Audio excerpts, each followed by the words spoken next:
அனைவருக்கும் வணக்கம். நம்முடைய வாழ்வியல் முறை அந்த காலத்துல எப்படி இருந்ததுன்னா, அகமும் புறமும் கலந்த ஒரு வாழ்க்கையை தான் வாழ்ந்தாங்க. அகம் என்பது நம்முடைய இன்டர்னல் சந்தோஷம், அதாவது நம்முடைய உள்ளத்துக்குள்ள சந்தோஷங்கள், இதெல்லாம் அகம், அக வாழ்க்கை. புறம் என்பது நம்ம சண்டை போடுறது, உடலை பலப்படுத்துறது, போருக்கு போறது, இது மாதிரி உடல் தழுவிய விஷயங்களை நம்ம பண்றது புறம். இந்த அகமும் புறம் தான் நம்முடைய வாழ்க்கையில இருந்தது. அது எல்லாரும் சண்டை போடணும் இல்லை, உடல் ஆரோக்கியமா வச்சுக்கிட்டீங்கன்னா அதுக்கு பேர் புறம். உள்ள காதல் உணர்வோடு இருந்தீங்கன்னா, உணர்ச்சி இல்லை, காதல் என்பது உணர்ச்சியா இருந்தா அது கீழ் நோக்கி போகும், அது காமத்துக்கு போய் தான் விடும். அது காமத்துக்கு போகும்பொழுது வகரமா மாறிடும். ஆனா இதே காதல் உணர்ச்சி உணர்வாக, எப்படி இந்த உணர்வுன்றது ரொம்ப முக்கியமான வார்த்தை. எதெல்லாம் உணர்வுன்னு சொல்லுவாங்க? காதல் உணர்வு, தாய்மை உணர்வு, நட்பு உணர்வு, தெய்வீக உணர்வு, இதெல்லாம் உணர்வுகள். இந்த உணர்வுகள்லாம் ஆன்மாக்கு வெரி நியர், ரொம்ப பக்கத்துல இருக்கு. அப்ப உணர்வுக்குள்ள ஒரு மனிதன் வாழ ஆரம்பிச்சானா அவன் சீக்கிரமா அந்த ஆன்மீக உலகத்துக்குள்ள போக முடியும். அவன் ஆன்மா பிரம்மாண்டமா பெருசாகும். அப்ப ஆன்மீக பாதையில போறதுக்கு உணர்வுகள் தான் முக்கியம், உணர்ச்சிகள் அல்ல. அப்ப இந்த காமம் அப்படின்றத எடுத்தீங்கன்னா அது காதல்ல ஆரம்பிக்கும்.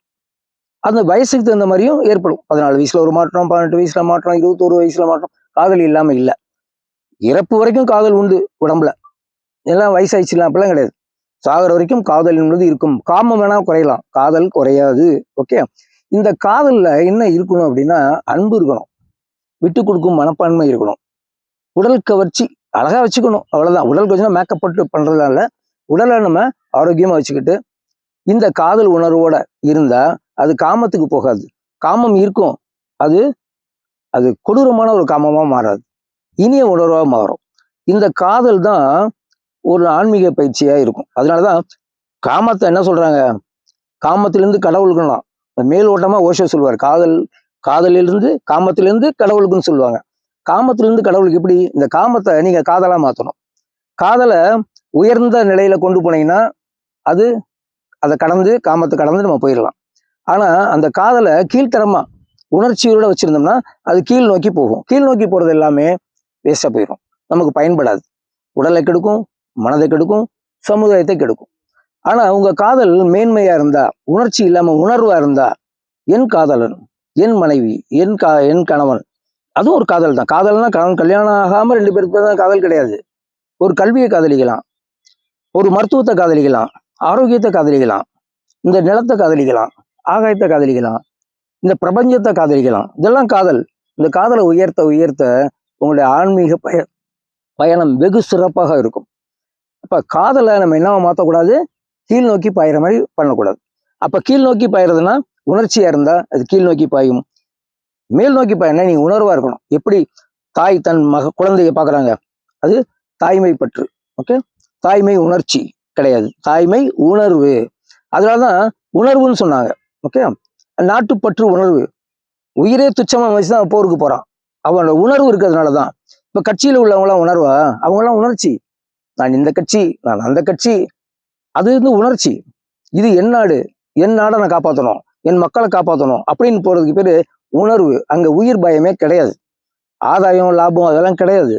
இந்த சமுதாயம் வாழணும், இந்த நம்ம நாடு வாழணும், இந்த நாடு சிறப்பா இருக்கணும், மேல் நோக்கி வளரணும், அதேதான் உணர்வு. அதனால உணர்வுல நீங்க காதல்ல இருந்தீங்கன்னா அது காமமா மாறாது. எப்பயுமே காதலா இருந்து அது ஆன்மீக பயணத்துக்கு உதவும். அப்பதான் இந்த காமத்தை நீங்க கடக்க முடியும். காமத்தை கடக்கணும்னா உங்க காதல் உயர்ந்த உணர்வா மாறுச்சுன்னா கண்டிப்பா காமத்தை விட்டு நீங்க வெளியே வரலாம். அப்போ உங்களுடைய ஆன்மீக பயணம் ரொம்ப சிறப்பா இருக்கும். 500 அழகான பெண்கள் இருந்தாலும் உங்க பார்வை சிவனை நோக்கிதான் இருக்கும். ஏன்னா உங்க உடம்புல காதல் இருக்கு, சிவனுடைய காதல் இருக்கு. ஆனா அதுல காமம் இல்லை. அங்க உள்ள பெண்கள் உங்களுக்கு அழகா தெரிய மாட்டாங்க, பெண்ணா தான் தெரிவாங்க. அங்க உள்ள அறுசுவை உணவுகள் உங்க பசிக்கு ஒரு அமிர்தமா தெரியும்.